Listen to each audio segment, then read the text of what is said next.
Welcome to This Week from the Principal's Desk, a podcast for principals, actually hosted by two principals, and we have a special edition today. We actually have two very special guests, and we'll introduce them in just a minute. My name is Rob Lunak. I'm the principal at Mount Calvary Lutheran School in Milwaukee, Wisconsin, and my co-host is Mike Sheeman. My name is Mike Sheeman, and I'm principal at Bethany Lutheran School in Parma, Ohio. And today this episode is special for a few reasons. One is that we have the privilege of doing another one face-to-face. So Rob and I are here as we experience the Van Lunen program, which is a professional development program for administrators, and it's been a blessing to be a part of this.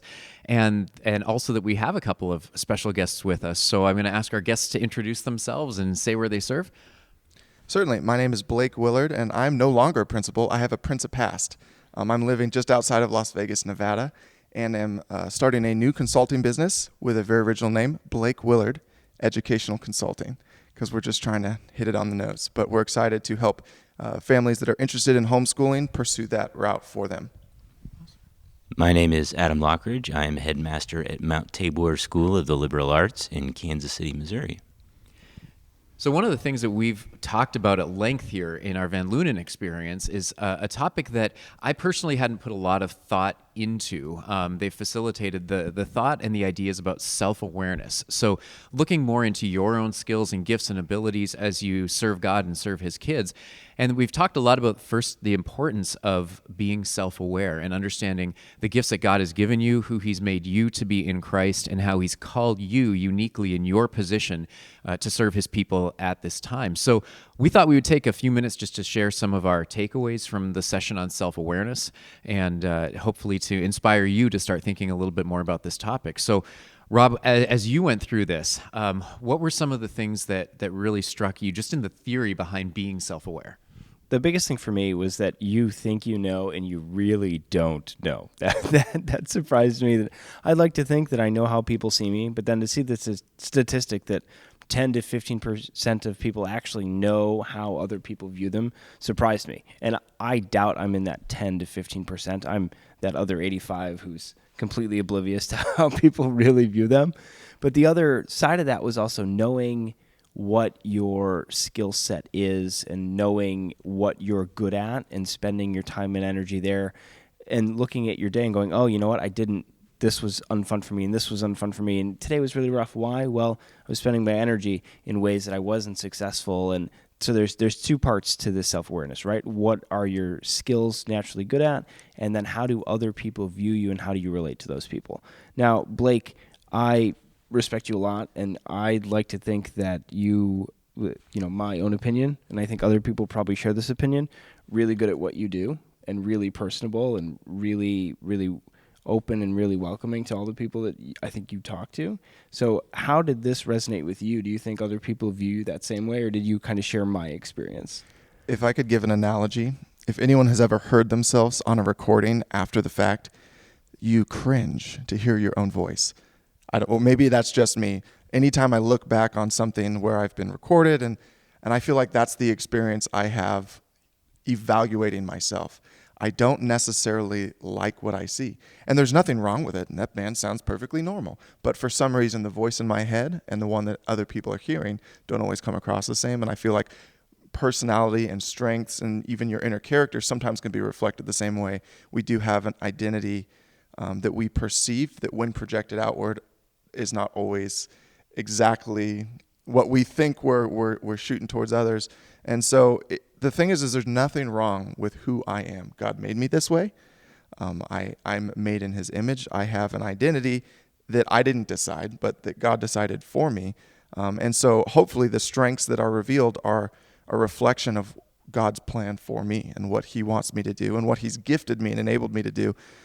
So what I have been trying to do as I'm realizing as my life and my direction are changing, I need to lean into my strengths, and there's nothing wrong with them. They're good things. Like, I love them in other people. I don't know why. It just feels a little weird to see it from the outside. But yeah, so I'm trying to lean into that because, well, that's who I am. If I try to lean into someone else, I flounder. And I've tried to get better at things that I'm terrible at, and I can get better. So that's one encouragement, but I'll never be great at it. And so why not excel at the things God's made me to do well? Now, Adam, I respect you. I've been to your school. It's been a great experience to be there and to see you operate that. And you are a very modest person. We were actually just practicing for a worship service that our small group is leading tomorrow, and Adam tells me, "Oh, I'm not really great at the guitar." And then I heard him play, and he's fantastic, right? So, Oh, thanks, Rob. that I'm wondering for you, do you have a similar experience? Do you think that your self-perception matches what other people see? That's so hard to know. Actually, I'll say that question is one that I've thought a lot about throughout my life. And I think one reason is, we've all had this experience where we see someone behaving in a way that maybe we don't like or doesn't seem very appropriate. And you think, does that person know that they're acting that way or that it's coming across that way? And then the next thought is, well, what if I'm that guy, And I've been haunted by that thought. And so when I hear, and I think that in a way, trying to get to the bottom of that and figure out like, well, how do I come across? I guess my question would be, at what level does it become kind of, vanity or navel gazing, or like, what's the purpose of this, do you think? And I think that's that point about, I hope I'm not that guy. I think we've all had that thought. We see somebody who's really not good at what they do and like, maybe I'm terrible too, and I just can't tell. What do you think, Mike? Yeah, I've had those thoughts for sure. There's a lot of times that you'll have the thought that you're not enough, that you haven't done something well. And a very wise person once said to me, "Who's placing those thoughts in your head?" And we know that the thoughts of that come from God are thoughts of love. And I have called you to this position. You are mine. I know your name. I know the number of hairs on your head. And God isn't going to do things and abandon you. He'll be by your side. And so there is a confidence that comes in knowing that. And so I think we need to make sure that we're listening to those right voices. We read in Scripture that we can praise Him because we are fearfully and wonderfully made. So He's given us these gifts. And as we continue to explore what those gifts are and how we can use them, we are giving praise and glory to God.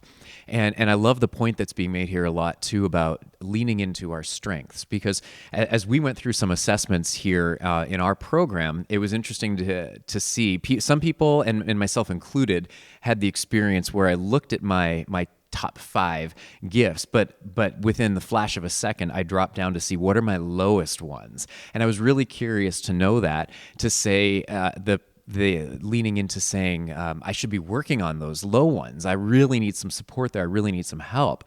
But God has also given us a great cloud of witnesses. And where we have strengths, we can find joy in using those strengths and joy in finding others to lift us up in our areas of weakness that may be their area of strength. And so as we continue to walk through this to find out more about the qualities of who we are, it's also important to encourage those around us to take that walk with us, for them to experience the tools to discover who they are. So I would ask any of you here who want to answer this, what was your reaction? We took a couple of different tests that showed what our strengths were. What were your reactions as you saw what your strengths came out to be? I'll take that. I honestly, so we took a personality type test, the Enneagram, and we also took the Strengths Finder. And the Strengths Finder, I felt like, yep, you hit it on the nose. That's exactly right. But the personality, I found I didn't necessarily know if I liked being pigeonholed into that particular category. So I was resisting and finding myself wanting to kind of, I don't know, is this who I really am? But then I look at both the strengths and the weaknesses of, or what are associated with that, and I find myself, this is not a bad thing. And this is something that people need.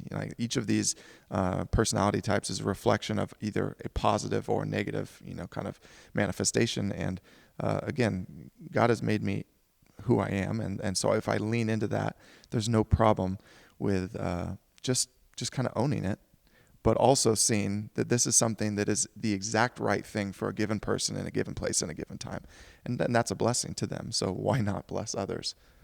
And I think the owning part is something that I struggled with myself, because for the Strengths Finder especially, there are 34 characteristics that are listed, and you get your top 5. And then I looked at my bottom 5, and I went, oh, but I clearly can't be good, because those 5 are fine, but everybody's got to be able to do those 5, right? I want to be able to win others over and be really personable and, be able to talk to anybody. And those are things that I struggle with, and my StrengthsFinder reinforces that. But then to be able to say, okay, but God made me the way he made me, and those 5 I can actually use to my benefit, and those are something that I'm good at, and that's what I should be leaning into. I shouldn't be always focusing on, well, I'm bad at this, and therefore that's all I talk about. I should be really building up those strengths, and that's something, I can't remember who had mentioned that when we were talking about it. Was that yesterday? But saying, okay, these are your strengths, but you should continue to build those and continue to build those and continue to build those, instead of just resting on kind of what level you were at. Make those stronger and stronger and stronger. I think in that respect, the StrengthsFinder is a test I took, I don't know, probably 8 or 10 years ago. And even returning to it this week and returning to the characteristics, I feel like I learned a lot just thinking through it again, being in a different context and understanding myself in new ways. So I think they're the kind of assessments that really, the idea is that they don't change. These are fixed characteristics about us, and coming back to them over and over again can be a really illuminating experience. I also like the way that the StrengthsFinders and the Enneagram kind of play off of one another. They seem really complementary.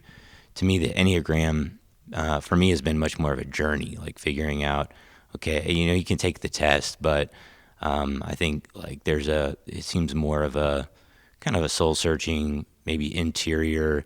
It touches on emotions and things like that, whereas StrengthsFinder does some of that, but I think it's a lot more kind of objective and concrete, and so I think they kind of touch on those two different sides. One other thing I think I'd add in too is, if you're a principal and you've never done this with your staff, I would strongly encourage you to do this with your staff. There's going to be a cost involved.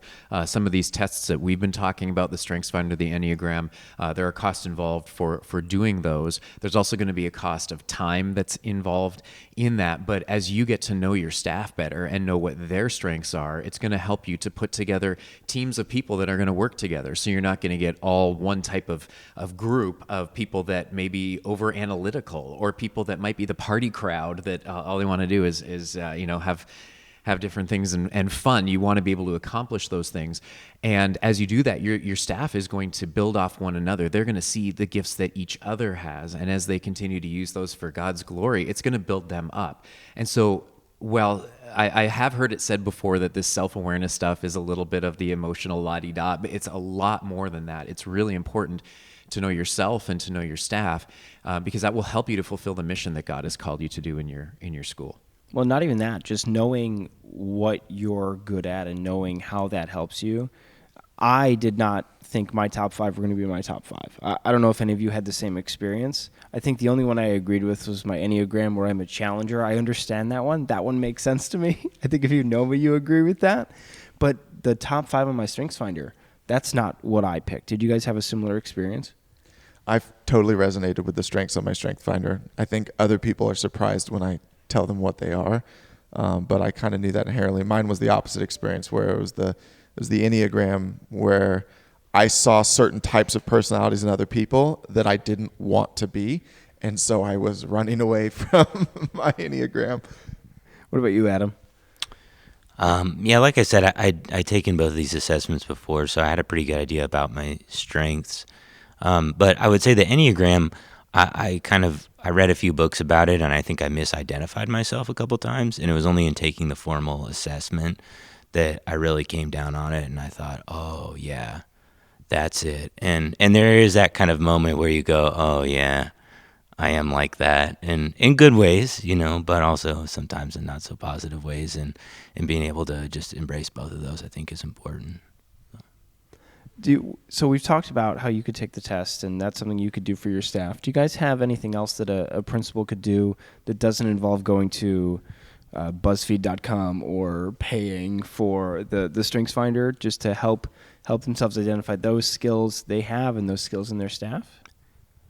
I would say just knowing, you can go and look at the definitions of all the strengths. And I found myself as I was just going through my team, there are certain characteristics I could just very readily identify and say, oh, this team member is, they have this characteristic. And it even started to get me thinking about, where are some areas where we might need to hire someone who might have something none of us have, or places where I really just need to kind of let my team do the things that they're really great at, and I can focus on other things. So, well, I would also say that you don't have to go to some testing format to be able to have conversations with other people. Oftentimes it's difficult to ask people what they think about you and to actually seek evaluation. But just like we can pull out very distinct qualities in others, we also are identifiable. We're not, sitting on a hill by ourselves. People can see in us giftedness that God's equipped us to do. And I think that was a thing for me as a principal where sometimes you need a little bit of affirmation. I don't necessarily always feel equipped to do the job I'm supposed to do, but I see and hear my teachers saying, we're leaning on you and we trust you for these reasons. And I said, well, okay, maybe I can do that. It's a little bit empowering to hear the things that people see in you. And, we can get in our own heads and kind of sometimes go to dark places when things are hard, or you hear one or two things that maybe aren't rooted in truth. So to be able to, to be washed over by things that are good and things that are true and people that are on your side, whether they be critical or not, I think is really healthy.